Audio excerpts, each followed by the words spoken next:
I never imagined that the day of my daughter's wedding would be the turning point that would change everything in my life. That luxurious ceremony, the stunning dress, the happiness displayed on her face, it seemed perfect. But little did I know that it would be the day my story would take a turn I never imagined. I was about to be remembered, not for my role as a mother, but for something far more painful. My daughter, whom I expected to see radiant, would be the first to put me in a position I never thought I would face. In that moment, amidst the laughter and glances, I realized that something inside me was about to break, and nothing would ever be the same again. But before I continue, I need to ask you, stay until the end. My story is not just about a mother and her daughter. It's about how I, a woman who always fought to be seen, found strength where no one else believed. And I'm sure that by the end, you'll understand why the silence of a moment can carry the weight of a lifetime. Oh, and don't forget to comment where you're watching from and subscribe to follow each chapter of this journey. What happened at that wedding is just the beginning. That day, my daughter was supposed to be perfect. Her dress, a wonder of lace and sparkle, made the sunshine even brighter. It was an imposing ceremony, the kind people dream of seeing their entire lives. I, sitting there proudly, could hardly breathe. But anyone who looked at me wouldn't notice what was going on in my heart, so tight, wanting to see my girl happy. Little did I know, I would be remembered not for the bride's dress, but for the silence that overtook the room. If it weren't for the priest's voice, you could have heard the wind. It was so silent when everything happened. What I didn't expect, my dear, was what was about to unfold. There I was, filled with a warmth inside, expecting the moment when my daughter, my princess, would speak words of love, of gratitude, maybe even a "thank you, Mom." But instead, I was surprised by the weight of a silence so heavy, like a storm that arrives without warning. And there was no turning back. My daughter's look, at the microphone, was distant, almost as if I were a stranger in her life. But how could someone who once called me Mom now treat me like a burden? And it was in that instant that my world began to crumble. What should have been the happiest day of my life quickly became, without warning, the beginning of a pain that only a mother knows how to feel. Something deep inside me told me that my daughter's happiness, her dream, no longer had anything to do with me. It was no longer in my arms. And that silence? Oh, that silence screamed louder than 1,000 words. What was happening to her? How did everything change so quickly? And what else was to come? When I saw my daughter walking in, stunning, it felt like time stood still. The dress, that white dress she had dreamed of, seemed tailor-made for her, as radiant as a star. All eyes were on her, as if the whole world had bowed before her beauty. And I, there, with my heart full of pride, thought, she's so happy. Finally, her life is taking the direction she always wanted. But what no one knew, not even my daughter, was the effort I had made to help her get there. The party, the catering, the dress, the decorations. I put every penny I had in my pocket to see that smile on her face. And everything seemed perfect until she took the microphone. I thought that would be the happiest moment of her life, until she opened her mouth. I want to thank everyone who is here, especially my mother, who taught me to fight for my dreams, but also taught me that you can't live in midlife fantasies. She said that with a smile, as if it were the simplest thing in the world. But my daughter, I felt the weight of those words like a blade cutting through my chest. How could she expose me like that in front of everyone? What had I done wrong? I had tried so hard all these years. And then the giggles began, as if it were all a joke. But all I could think was, if they only knew the truth. No one there knew what I had been through to get here. My daughter. How after the divorce, I had picked myself up. How I invested in something no one believed in and made it grow. But she didn't know that. She had never known. I had given myself to that unconditional love, the kind we have for our children, and now she looked at me like I was just a mere shadow of what she dreamed of becoming. Was everything I had done for her, all the sacrifices, reduced to this? To her, I was just an old dreamer, an outdated mother, and nothing more? But what about me? Does every mother deserve to be seen this way, even after giving everything of herself? She was there, at the center of all eyes, with that enigmatic smile on her face, ready for another one of her words. But no one expected what she would do next. My daughter, with the microphone in her hand, seemed to have forgotten what respect was, or maybe she simply didn't care.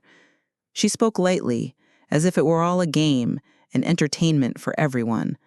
And yet, those words, so gentle in appearance, were like stones thrown at my heart. And I, my mother, have always seen her as someone who lived a midlife fantasy. Who else, at 50, tries something new, right? The room filled with laughter. These weren't shy giggles, but loud, hearty laughs, as if I were the joke of the night. I knew I couldn't do anything there. I couldn't interrupt. What more could I say? Shut up, daughter. How could a mother ask for that?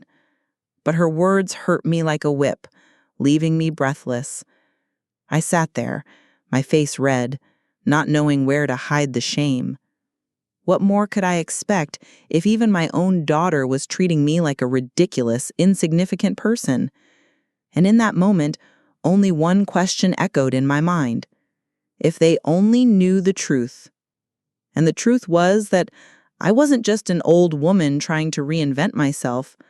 I had reinvented myself, yes, and with much more strength than they could ever imagine. But now, no one wanted to know. Those laughs, the mockery, the disdain, it all ate me up inside. I wondered if there was any chance anyone there would understand the depth of my journey, how hard I had fought to be more than what they saw.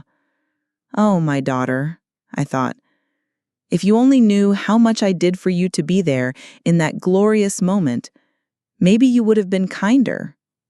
But no. What she didn't know was that behind the woman she mocked were years of hard work, silent suffering, sleepless nights, all to make sure she had what I never had. And when a mother's love starts to be replaced by mocking laughs, how do we respond? How is it that someone who once called me mom now treats me like a burden? 2 years ago, I didn't know where I was going. Life had thrown me to the ground so relentlessly that, for a moment, I thought I'd never be able to get up again. I was newly divorced, alone, not knowing where I fit into the world. The decades of work, sacrifices, and dedication to my family now seemed to have been in vain. I looked to the future, and all I saw was an abyss, a never-ending road. Age was starting to weigh on me, and the only thing I knew was that if I didn't do something, I would lose myself to insignificance. The pain of the divorce wasn't the worst part, although it was painful enough. The worst part was realizing that, over the years, I had forgotten about myself. I had lost myself in the role of wife and mother, and the woman inside me, the one who had dreams and hopes, had disappeared. I was there, waiting for something, for someone to save me. But I knew, deep down, that the only person who could save me was myself. Either I let myself fade away, like so many women do over the years, or I reinvented myself. And at that moment, I chose to reinvent myself. I chose not to be invisible. I didn't have much, but I had courage. And that courage, no matter how simple, became my fuel. I decided to start a business without anyone's support, without even the approval of my own daughter. They said I was dreaming too much, that at 50, it wasn't the time to start something new. "You've done your part," they said. "Now it's time to rest." But what they didn't know was that I wasn't ready to rest. No one believed in me, and maybe that was exactly what pushed me forward with more strength than ever. I still remember when I decided to take the first step. It wasn't easy, but the idea of starting over sparked something inside me. I opened my small office with an old computer and a simple desk, but my heart was filled with hope. No one believed I could handle it, not my daughter, not my friends, but that never stopped me. If anything was missing, it was just courage. And no matter how I looked at that simple space, my mind was already projecting the future that no one believed I could reach. I knew my story was far from over. It was only just beginning. Back then, when people asked what I was doing, I simply said I was trying something new. I didn't want to hear discouraging words, nor a fake smile of sympathy. But inside, my soul was blossoming. Every time I closed a contract, even if it was small, it felt like I was conquering the world.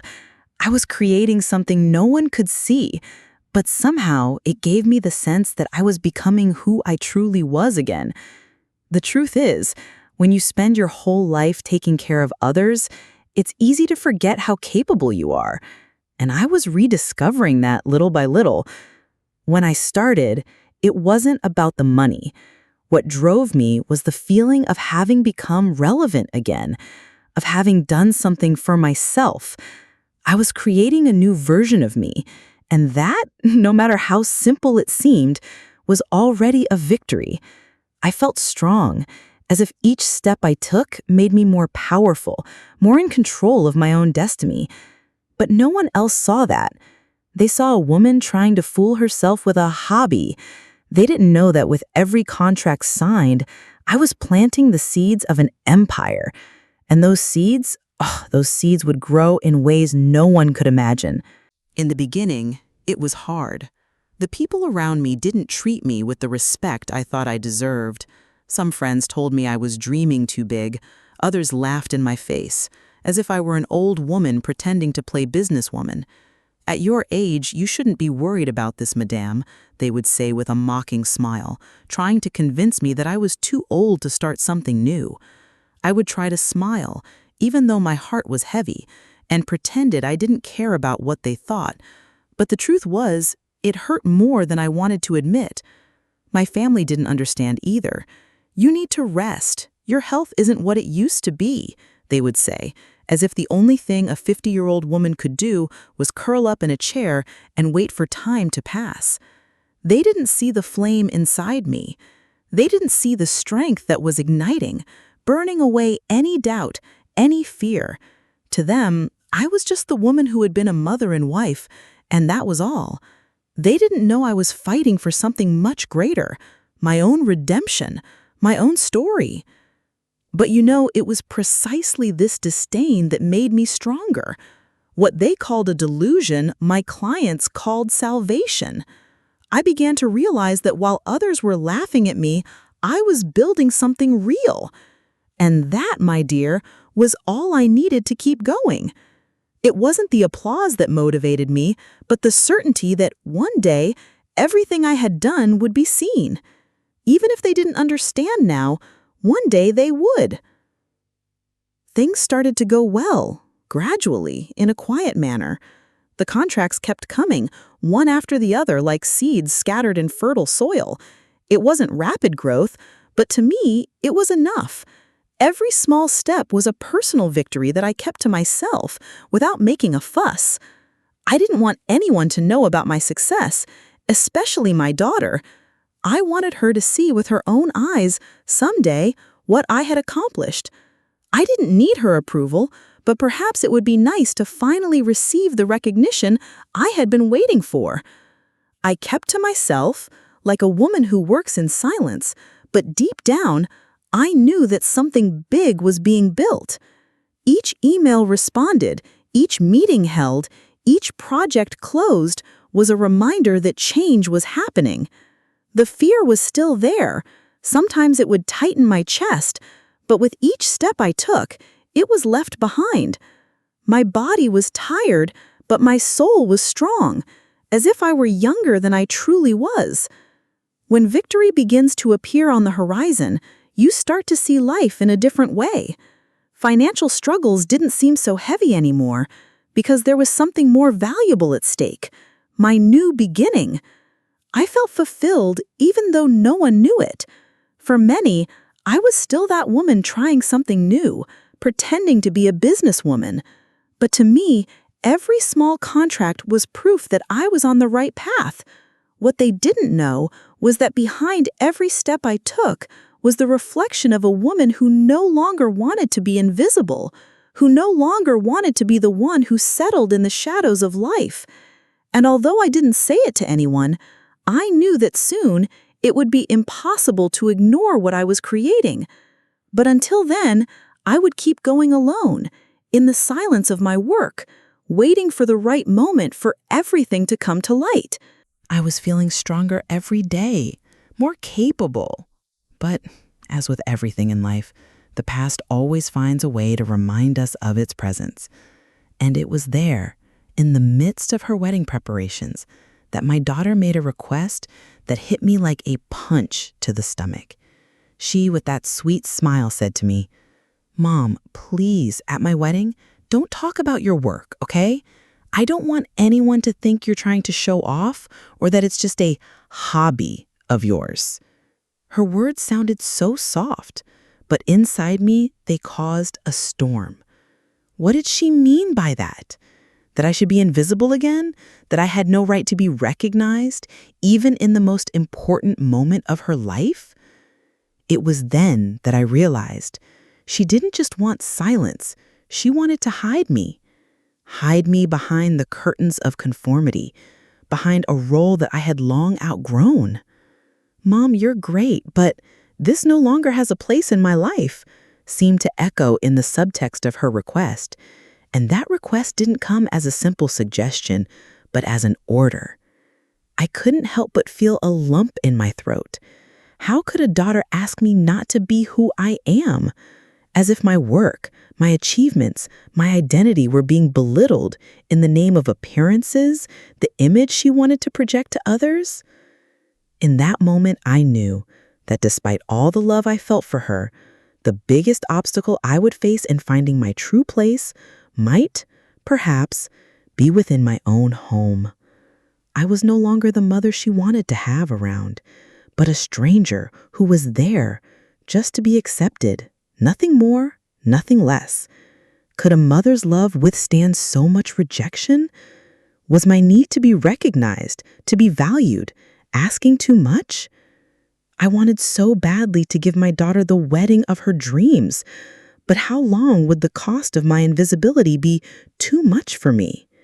Finally, the big day arrived. The place was stunning, a true work of art, like a dream becoming reality. Everything was flawless. The decor, the catering, the guests, and the bride. My daughter, in that dress that seemed made for a princess, was radiant. The sparkle in her eyes couldn't have been more genuine. I was emotional seeing my little girl transform into a woman, ready to begin a new chapter of her life. I felt deep in my heart that this would be the most unforgettable day of all, the day she would start a new journey. I watched silently as the ceremony unfolded. Everything seemed perfect, like a movie scene, where every detail was carefully orchestrated to be memorable. But amidst all that perfection, a strange feeling settled in my chest. I wondered silently if her happiness also included me. Did what I had done for her over the years mean anything to her at that moment? Did my presence there, by her side, have any value? Or was I just another spectator in her life? If I had known that the perfection would last so little, I would have done everything differently. I would have looked at my daughter with a wider smile. I would have hugged her tighter. I would have let go of what bothered me if I had known that in just a few minutes, everything that seemed perfect would begin to crumble. But at that moment, while the ceremony took place, I just wanted to believe that her happiness was also mine. It was all I could do at that moment. And even with the heavy heart, even with the pain making itself known, I tried to convince myself that perfection, at least for one day, was real. The ceremony ended and laughter began to fill the hall, but something was already in the air, a silent tension that I couldn't ignore. The bride was radiant, of course, but something deep inside me knew that this day held a shadow that would soon reveal itself.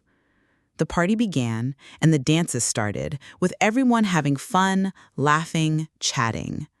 But then the first jokes started to surface, and the source of the laughter, to my surprise, was my own daughter. She was there, on the dance floor, and one of the bridesmaids made a joke about my new project, about what I had done with my life after the divorce. The worst part wasn't the joke itself, but her approving look, as if it were the funniest thing in the world. That joke didn't go unnoticed, of course. The laughter started to spread across the room. But all I could hear was one thing, the sound of my heart breaking into pieces. Everyone laughed as if it were just a silly joke, but I couldn't help but feel like I was being ridiculed. The look in my daughter's eyes, so light, so carefree, told me everything. She was distancing herself from me, as if I were someone insignificant. But what hurt wasn't the laughter of others. What cut me inside was the certainty that my daughter was distancing herself from me in an irreversible way. I was no longer her mother. I was just a funny character, a joke for the party. What hurt me the most, however, was seeing the complicity of everyone. Those who knew me, who knew everything I had gone through, didn't stand up for me. No one tried to interrupt the collective laughter. No one tried to change the direction of the conversation. And in that moment, silence was worse than any direct insult. I was there, alone in the middle of the crowd, watching my daughter, my own flesh and blood, laugh at me in front of everyone. That wasn't just a humiliation for me. It was the first step toward the abyss of a lost love, a broken relationship. I asked myself again, how could someone who called me mother now treat me like a burden? The music played softly in the background, and the guests danced, while I tried to maintain my composure. But inside me, something was breaking. I felt like a stranger in that space, as if I no longer had the right to be the mother of the bride. It was as if all the effort, all the sacrifice, had been erased by a silly joke and a laugh I couldn't silence. And to top it off, my daughter, in a moment of relaxation, turned to me with a smile that didn't reach her eyes and said, "Mom, you know you can't keep doing this, right? Your dreams have an expiration date. How long are you going to keep living in this midlife fantasy?" Those words were like a punch to the stomach. How could she say something like that? How could she, my daughter, the one I dedicated my life to, treat me this way? I looked at her, trying to hide what I felt, but the shock was so great that I couldn't even speak. "You're getting too old for these dreams," she added, with a tone that seemed so natural, so devoid of love. I wanted to understand, wanted to explain everything I had done for her, for our future, but the words wouldn't come. I didn't want to talk anymore, didn't want to justify myself. I didn't know what I was even doing there. The love I felt for her was transforming into such a deep pain that I could hardly contain it. And the worst part was that at that moment, she wasn't the daughter I had raised. She was becoming a woman who no longer saw me, a woman who didn't recognize the strength and sacrifice of a mother. I asked myself if, in some way, I had failed her, if I had given her such unconditional love that she didn't know how to value it. I smiled, but inside, something broke completely. How could someone who once called me mother now treat me as if I were a shadow of her life? How did I let it get to this point? The party continued, but for me, it felt like time had stopped. I could no longer hear the music or the conversations around me. The weight of the humiliation was unbearable. I stood there, alone in the middle of the room, trying to keep a serene expression, but the world around me seemed to be crumbling. It was then that a group of guests approached me, as if they were trying to offer a kind courtesy, but in reality, they were just feeding their own curiosity. "Wow, dear, I don't know how you manage to keep all this energy. With your age, you could be resting, enjoying your grandchildren, right?" said an older lady with a smile that looked more like a disguise. I didn't know whether to laugh or cry. It was as if I were a spectacle, a curiosity in a zoo. They looked at me with that condescending gaze, as if I were a funny figure, an accessory to the party, someone to admire for a moment and then forget. The worst part was that it felt like everything I did, everything I had achieved, was being treated as a joke. I had become a show to be watched, but not in the way I wanted. They saw me as a woman who didn't know her place, someone who should simply conform and accept what life had given her. But how could anyone see everything I had done and still treat me as if I were a shadow of their life? It was as if they were all applauding me for simply existing, not for the woman I had become, but for the idea of who I was, as if I were a reflection of a distant past that no longer held value. I, who had fought so hard, who had achieved what seemed impossible, was being treated like a museum piece, something to admire but without any real worth. The condescending looks from those who already saw me as an old woman out of time cut through me. I was no longer the strong woman I once was. No, now I was just someone to be placed on a shelf and forgotten. And deep down, that tore me apart more than any harsh word ever could. Amidst all the laughter and the words that cut deeper than any knife, I found an unexpected relief. The son-in-law, the man my daughter had married, sought me out on the dance floor, wearing that friendly smile, as if he were someone he truly respected. He had always been polite, but he had never made me feel like he really saw me, not until that moment. He approached me and in a gentler tone asked about my work. I was surprised. He had never shown any interest in my professional life before. It was almost as if in that instant, he was trying to understand me, to see me in a different light. "So, ma'am, how has this new phase been for you? I heard you've been starting your own business, right?" he asked, with genuine curiosity, but still in that paternal tone, as if speaking to someone older, but not exactly as an equal. I looked at him and, for a moment, thought about telling him everything. I wanted to say how much my businesses were growing, how hard I had fought to get there. I wanted to shout that I was no longer that invisible woman, but deep down, I knew he still saw me with the same eyes as everyone else, with a slight condescension, a look that never delved into my achievements. Then he made a joke, something about women who start late but always get a second chance, as if the simple fact of being a woman and older was some kind of anomaly. What he didn't know was that for me, that second chance was already more than he could imagine. I began to realize that he was, in some way, treating me as if I were a woman who needed to be saved. He saw me as someone still trying to find herself, someone who still needed guidance. And the truth was, at that moment, I wanted to look at him and respond, but I chose to keep to myself what was really happening. What he didn't know was that I didn't need anyone to save me. The empire I was building didn't need anyone's permission. I just smiled, feeling a growing strength within me, because deep down, I knew he had no idea who he was standing in front of. The man, trying to console me, had no clue that the woman before him had more control over that marriage than he ever imagined. I stood there, wearing that friendly smile on my face, while my son-in-law continued talking about the future and the need for new opportunities for women my age. It was as if he were giving me advice, as if I were a lost child waiting for something to give my life meaning. But at the same time, something inside me ignited, a quiet flame. Deep down, I knew that the truth I carried within me was much greater than anything he or the others could ever imagine. I thought, No one here knows what's happening behind the scenes. No one knows what's really behind it all. They saw me as a woman trying to be younger than I really was, a woman who might be living some late dream.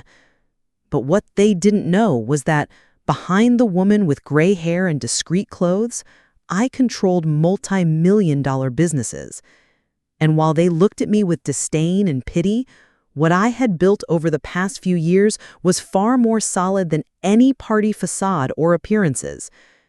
To them, it was a game, but to me, it was already an empire.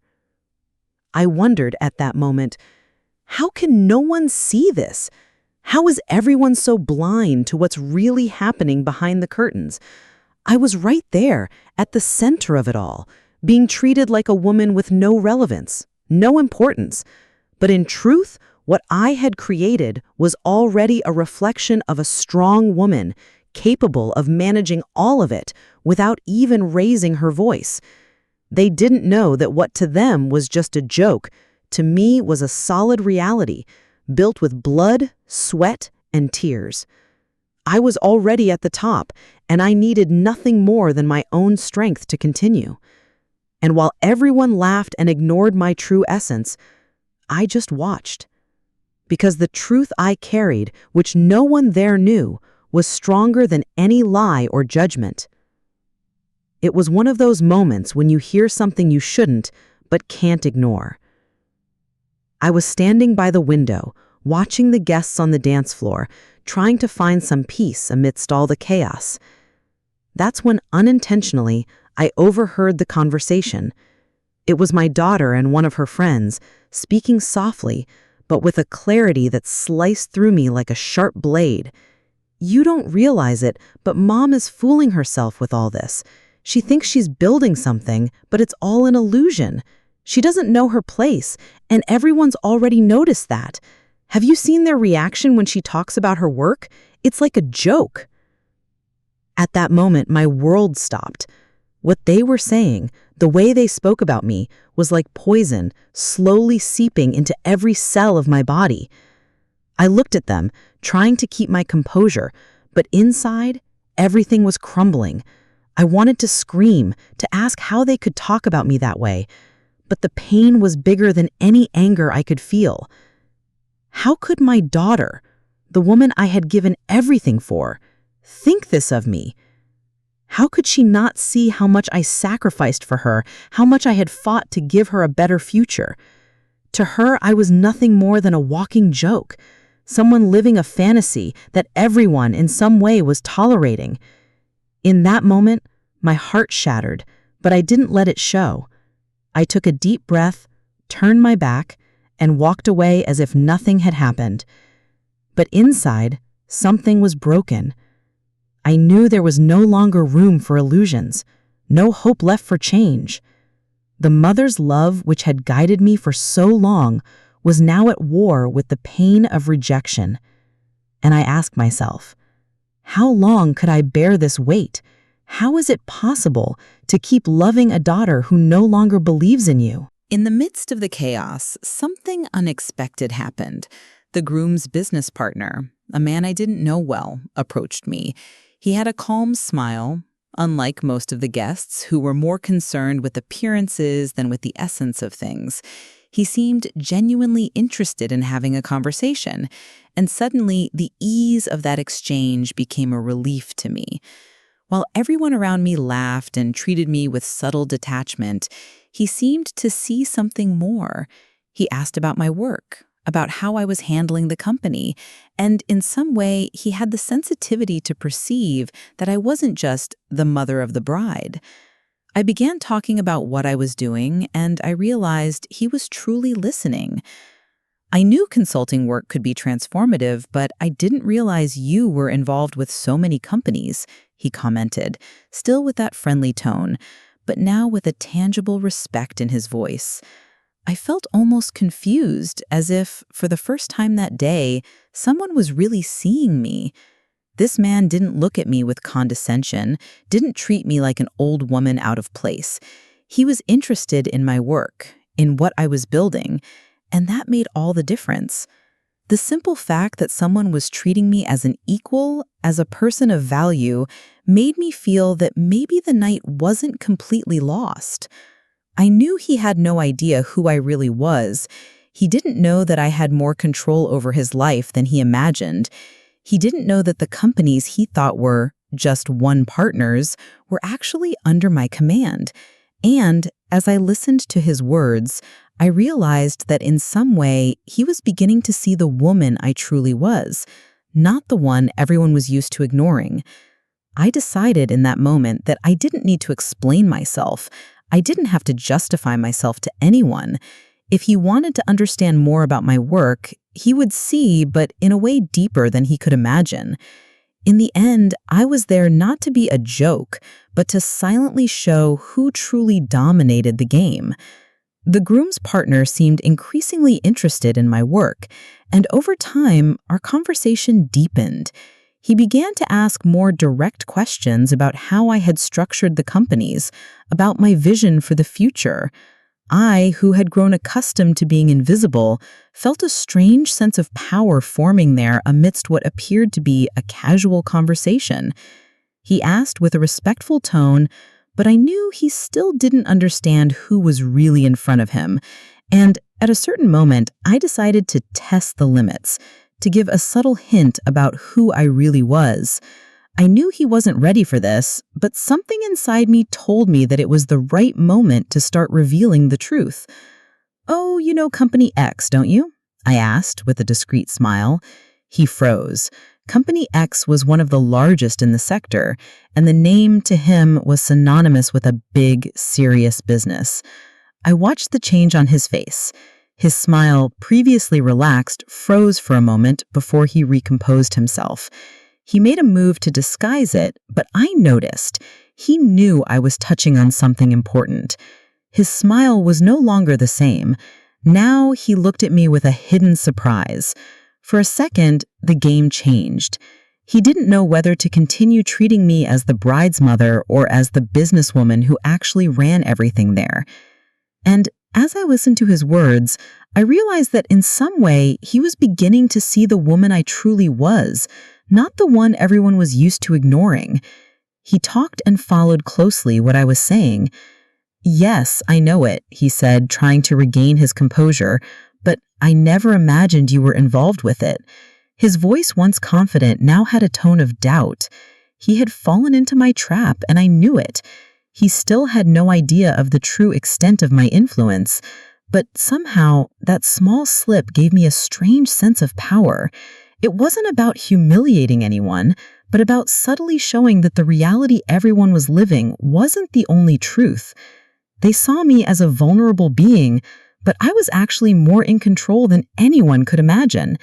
And seeing his reaction, I realized that the truth I had been keeping was not going to stay hidden for much longer. It was as if the ground had opened beneath my feet. The groom's partner looked at me, his expression completely altered, and for a moment he seemed to choke. It wasn't a real choking, but a freeze in time, as if he had been hit by a revelation he wasn't prepared to hear. He struggled to maintain his composure, but it wasn't enough. That look of surprise, of disbelief, told me everything. He knew. He had finally realized what no one there had seen until then. And, deep down, I knew that from now on, nothing would ever be the same. He looked at me, and for a moment, the truth he had been ignoring was reflected in his eyes. He was swallowing a silent shock, trying to process the information that, until then, had been completely out of his reach. I just watched him. I didn't say anything. I didn't need to say anything. The simple fact that he had started to understand, that he had begun to realize who I really was more than enough. My presence in that place was no longer the same. I was no longer the mother of the bride or the invisible lady that everyone had ignored. I was revealing, step by step, that the woman behind the facade was so much more than they ever imagined. He shook his head, perhaps trying to hide his surprise, But I could tell. The impact of the discovery was written on his face. He now knew that I had more power, more control, more influence over that wedding than anyone could have imagined. And deep down, for the first time that night, I felt completely alive. It was like a rediscovery. It wasn't just about money or companies. It was about the truth finally being exposed. I was no longer the woman trying to hide behind the facade of a loving mother and devoted wife. I was the woman who was in control. And that man now knew it. He no longer saw me as the retired housewife society wanted me to be. No, I was a force in my own right. And as much as he tried to disguise it, I knew he felt the weight of that truth. He had just discovered that for me, the game was just beginning. That moment changed everything. When he realized what no one else there knew, everything that had been hidden came to light. And with that, a wave of tension swept through the room. I knew that now, if I wanted, I could finally reveal the whole truth. The mask of humility, of silent subordination that I had carried throughout the wedding, could be taken off. I could, for once and for all, expose who I really was and make everyone there understand that I was no longer in anyone's shadow. But at the same time, doubt settled within me. What would this mean for my daughter? What if she wasn't ready to deal with the truth, with the revelation of my empire?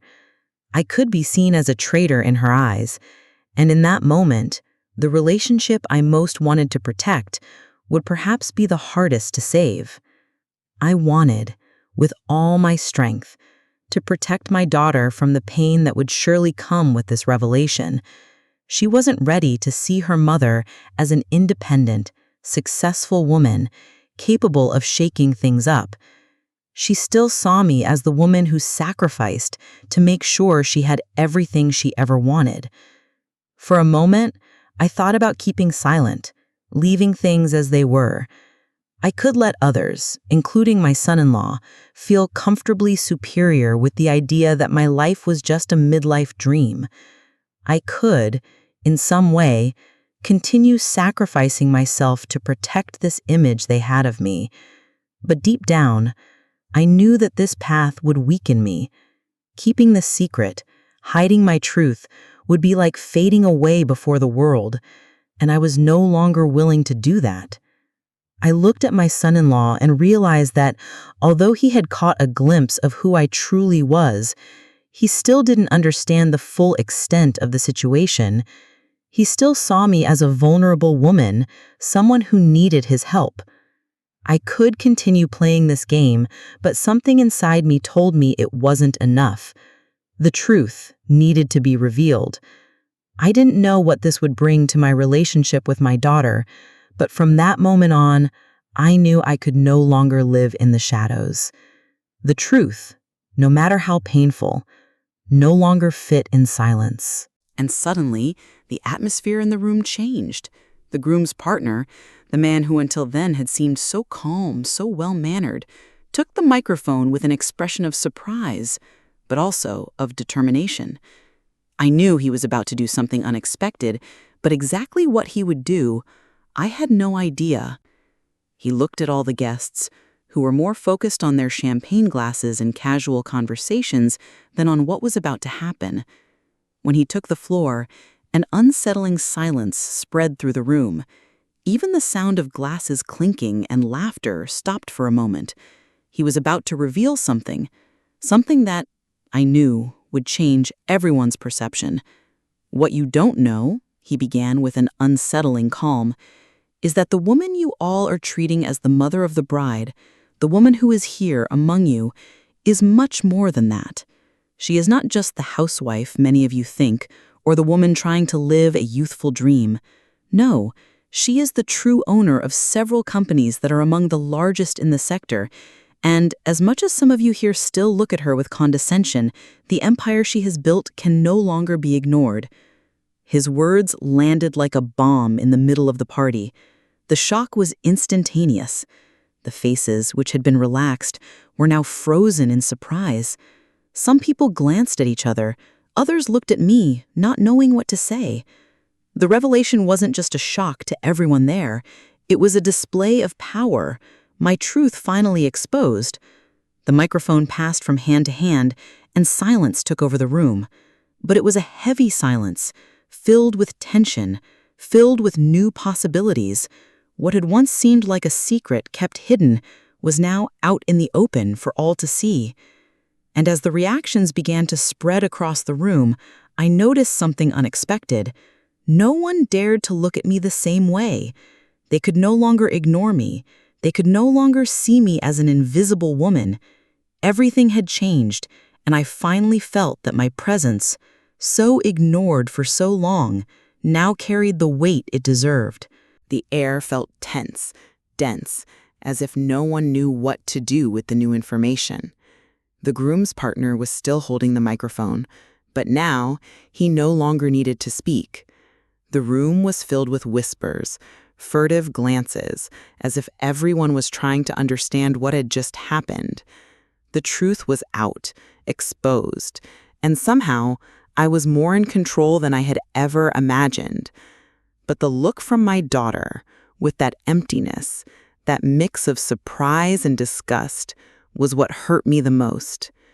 She looked at me as if she no longer recognized me, as if, by revealing my true identity, I had ceased being the mother she had always known and had become something she didn't know how to deal with. The groom's partner paused, observing everyone's reactions, and then he looked directly at me with an almost conspiratorial look. She is not a woman who lived a common life. She is a woman who shaped the fate of several businesses.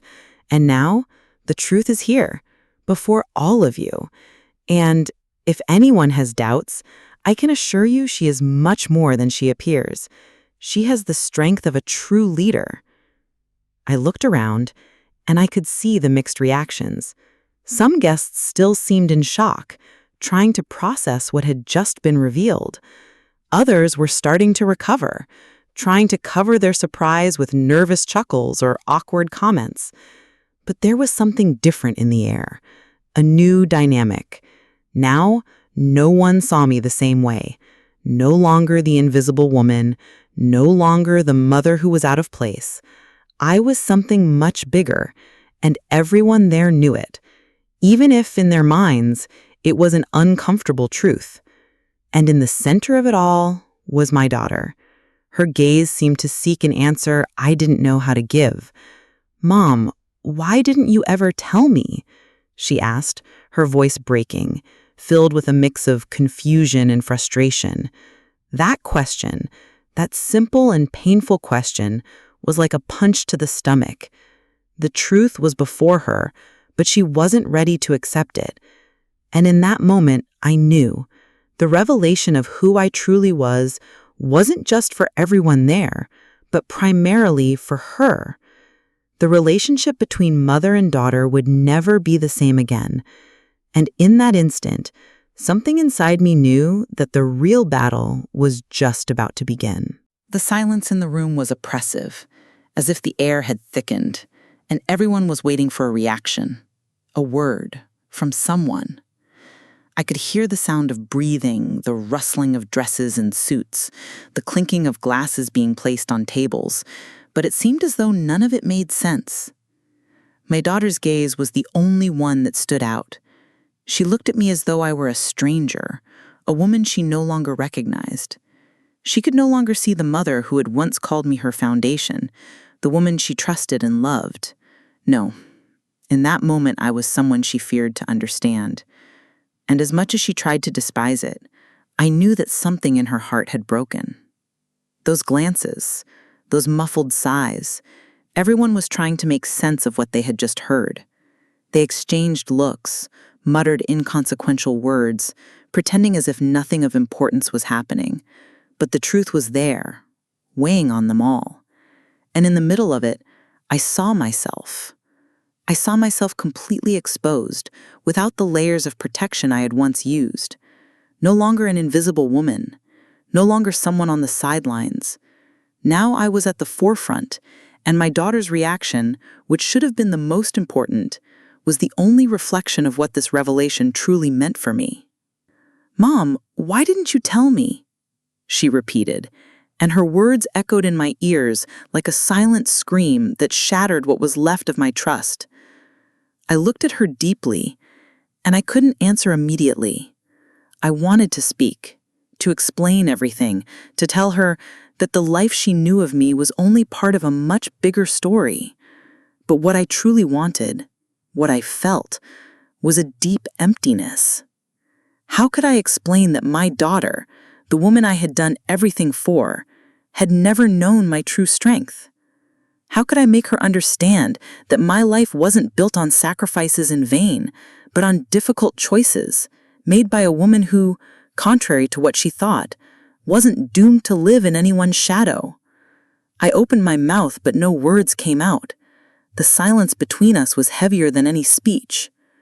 Now, it was as if the love I had for her was at war with the pain of rejection, and no matter how hard I tried to remain calm, what was happening inside me was a silent storm. How could the woman who had always loved her, who had done everything for her happiness, now be seen as someone who should be ignored, excluded? I wondered once again how far my patience could take me. How long could silence, sacrifice, the pain of rejection sustain me? I looked at the daughter I had raised, the one who had once called me Mom, and I wondered if she knew how much this moment would forever change our relationship. I looked at my daughter, my heart broken, my chest tight, and finally managed to say something even though my voice trembled. "I tried, my daughter. I tried to tell you so many times, but every time I spoke, you didn't want to listen. Every time I tried to explain, what you saw was a mother who was outdated, out of place, dreaming of a future that you thought was impossible." The words came out with more pain than I imagined, as if the truth I had carried for all those years was finally being released, but not in the way I expected. It was a burden I had kept for so long, and now that it was being released, it hurt more than anything. I wanted to say more, wanted her to understand the depth of it all, but looking at her face, I saw the internal struggle, the conflict between the love she had always had for me and the overwhelming surprise of the truth. "I didn't tell you because you never gave me the space to do so. You saw me as the mother who was supposed to follow the script, who was supposed to settle for what was expected, while I tried in my own way to protect you. But in trying to protect you, I erased myself. Not because of a lack of love, but because I believed you wanted me to be just that, a traditional mother, nothing more." I took a deep breath, feeling the weight of my words. I looked at her, waiting for a reaction, but all I saw was confusion. I could see that the daughter I once knew, the one who trusted me blindly, was drifting further away. It wasn't for lack of words, it was for lack of listening, I said, more to myself than to her. The words seemed to echo in my own heart. I didn't blame my daughter, not now. I knew the fault was mine for not believing she could hear me. The fault wasn't hers, it was mine. Because deep down, I had allowed myself to be silenced. I had given more importance to what others thought than to what I needed to say to her, to what I needed to be for her. And now, all of that had become a stone in our path. That moment of revelation, of pain, of discovery wasn't about what I had achieved, but about what hadn't been said, about the silence between us that lasted for years. I knew that from that moment on, our relationship would need to be rebuilt. But deep down, I felt something I couldn't deny. There was still a chance to start over. But that, my daughter, would not be easy. The room was filled with a heavy silence, but my daughter's gaze was still fixed on me, as if she were searching for an explanation I no longer knew how to give. Then, as if in a synchronized movement, the guests began to react. First, it was the embarrassed look from an old friend of my ex-husband who avoided making eye contact with me as if he were seeing me for the first time. Then came the murmurs from the aunts and cousins, exchanging uncomfortable glances, trying, in some way, to disguise what was happening. But the most striking change was in the attitude of everyone around me. "I'm sorry, ma'am," I heard someone say beside me. It was one of my daughter's friends, someone who had always treated me with distant cordiality, as if I were merely an accessory in her world. Now she was apologizing, as if she had just realized something she had previously ignored. Others began to approach as well, timidly, avoiding looking directly into my eyes. The words, "I didn't know," started to spread across the room, but none of them carried the weight of someone who truly cared. They only reflected discomfort, a shame that wasn't mine, but theirs. The shame was now on their side, not mine. And to my surprise, I didn't feel anger. Not anymore. My daughter, still in shock, looked at me, but now with a different expression. It was as if she were beginning to understand that, somehow, she had lost control of who I truly was. But her gaze still carried doubt, the fear of facing the truth. I knew that the shame of everyone around us was transforming into something that no longer had anything to do with me. They were ashamed of themselves for not having seen who I was, for not having recognized my worth. And this was a subtle but powerful shift. "I'm sorry, I didn't know," someone said from the back of the room. Apologies began to rain down on me, but none of them seemed to touch the pain I was feeling. After all, no one had apologized for ignoring me for so long. They were apologizing for what they had just discovered, not for what they had failed to see in me before.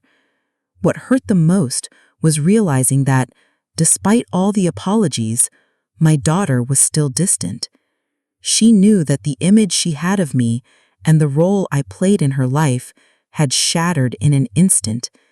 And deep down, I wondered, will she ever be able to see me for who I truly am? Or will this broken image always weigh between us? The atmosphere in the room was unsettling. My son-in-law, the one who had always treated me with disguised condescension, now seemed to have fallen into his own trap. His eyes averted from mine, and for a moment he lost the composure he had maintained so well at the beginning of the party. He was uncomfortable, and it was no longer the smile of someone who was above me, but the cautious look of someone afraid of losing something important. He approached me, trying to keep his composure, but there was something in the way he spoke now that reflected the shame he was feeling. "I'm sorry, ma'am. I didn't know you were involved in so many things," he said, as if trying to regain some lost ground. Those words, which I had always listened to as if they were empty, now sounded like recognition. In some way, he was respecting me, but what surprised me wasn't the apology. What shocked me was realizing that, deep down, he was afraid of losing something much bigger. He knew now that if I wanted to, I could ruin his career in the blink of an eye. He was no longer the son-in-law who could look at me as a subordinate figure. No, he was standing before someone who had the power to change his destiny. And for a moment, I could feel the weight of that truth. He not only saw himself as inferior, he felt the pressure of what it meant to be in front of a woman who now had more power than he had ever imagined. It was funny how things changed so quickly. The image he had of me as the simple, insignificant housewife disappeared in an instant, and what had once been an advantage for him was now a threat. I smiled, but inside the feeling was one of quiet justice. The man who had laughed at me, who had treated me like a shadow, was now seeing himself crumble before his very eyes.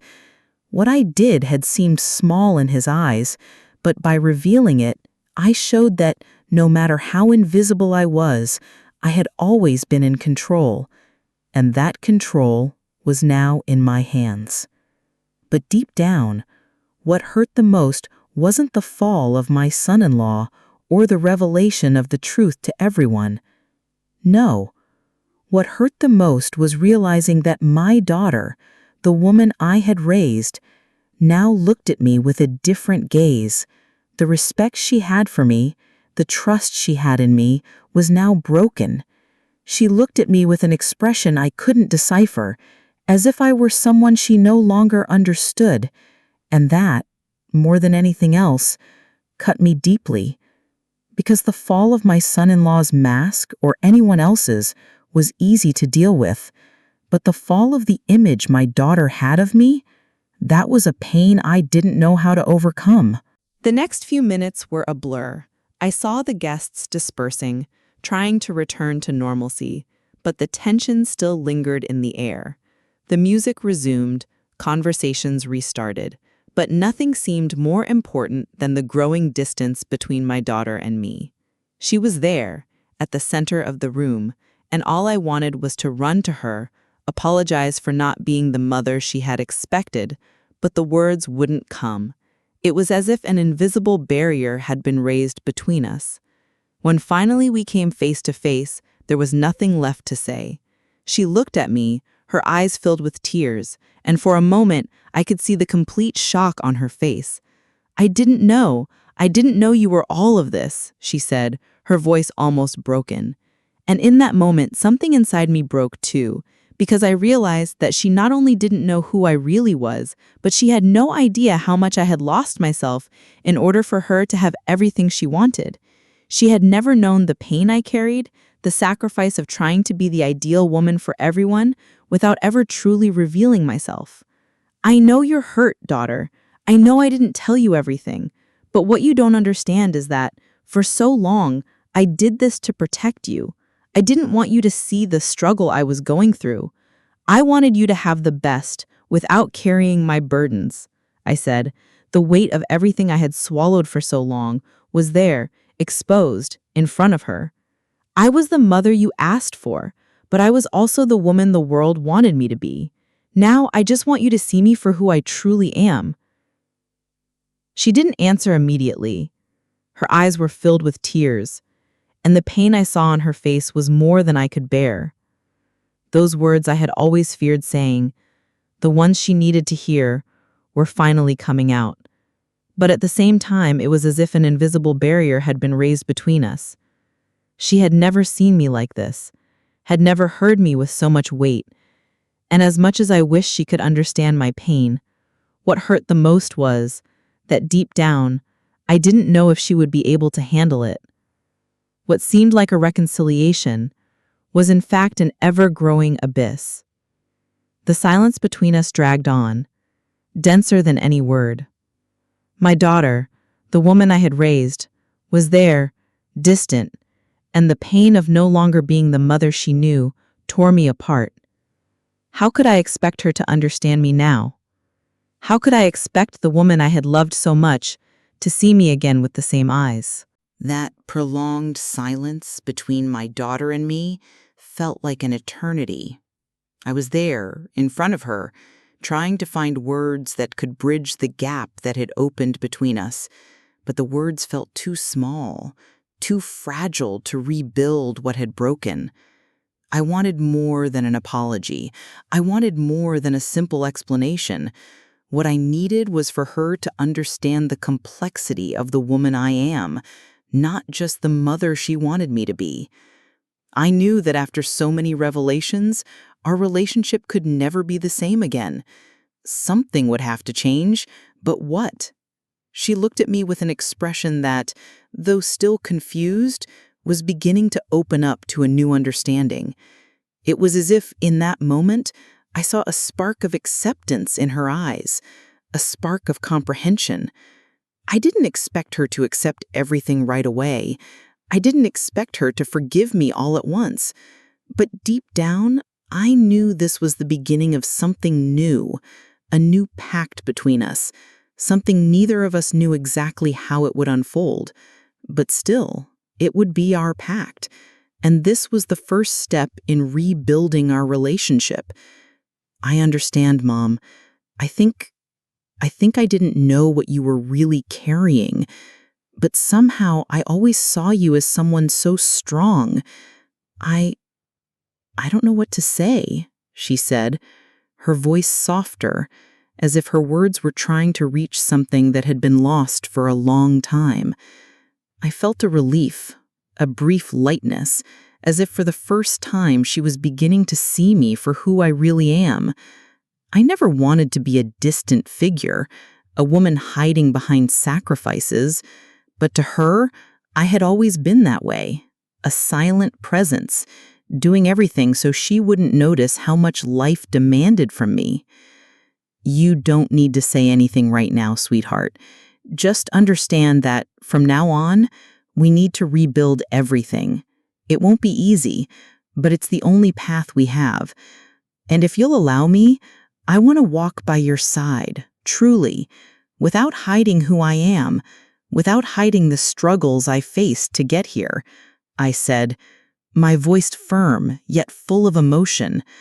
I knew this rebuilding wouldn't be quick or simple, but the most important thing was that, finally, the doors of communication were open, and in some way, that wound could perhaps start to heal. She looked at me differently, as if she were starting to understand the weight of what I was saying.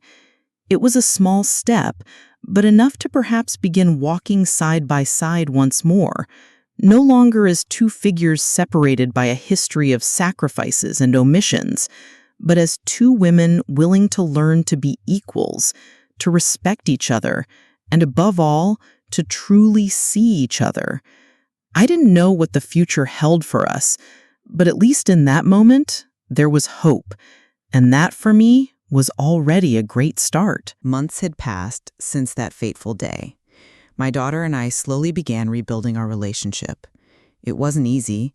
It truly wouldn't be. But I learned to handle the silence between us, to listen with more patience, to understand what she needed without imposing my own version of everything. I saw her grow with a new perspective, more mature, more aware. And in a way, I could see in her the woman she would become, a strong woman who, perhaps one day, would understand everything I did, everything I went through, not because I deserved it, but because of love. The relationship between us was no longer the same, but the respect that was born from both sides was deeper. I no longer saw her as the daughter I needed to protect all the time, and over time, she no longer saw me as the mother who had faded away. I became the woman she respected, not just because of the pain I endured, but because of the strength she finally began to understand I had. And, in turn, I started to see in her the woman who would take my place, who would face the world with courage, without the need to hide who she was. At family gatherings, I no longer felt like the invisible mother. Not that my daughter had become a different person, no. She had simply started seeing me in a different way. We began to understand each other, and for me, that was enough. The love she had for me was not lost. It transformed just as I transformed, and instead of mourning the pain of a broken past, we began to celebrate the small moments. We were rebuilding our relationship, but without haste, with respect and patience. I never again felt invisible, never again had shame for who I am. When I look at all my achievements, all the women around me, I realize that there is nothing I've done in vain. Life showed me that even when others underestimate us, even when they judge us for our choices, what truly matters is what we carry inside. And in the end, what I have that's most valuable aren't the contracts or the companies. What I have, what truly matters, are the moments of truth, the bonds of love and respect that little by little we rebuilt, and above all, the fact that I will never, never again be invisible to anyone. Never underestimate a woman who has decided not to be invisible. The story I shared with you is, for me, a powerful reminder that we should not let others define our worth. I learned that true strength lies in recognizing and accepting ourselves as we are, with all our achievements and imperfections. Every challenge I faced made me stronger and more authentic. Today, I know that I don't need to hide or be invisible to anyone because my true essence will always find its space. If this reflection touched you, please subscribe to the channel, like, and share. And please leave a comment with the city you're listening from. I'd love to know.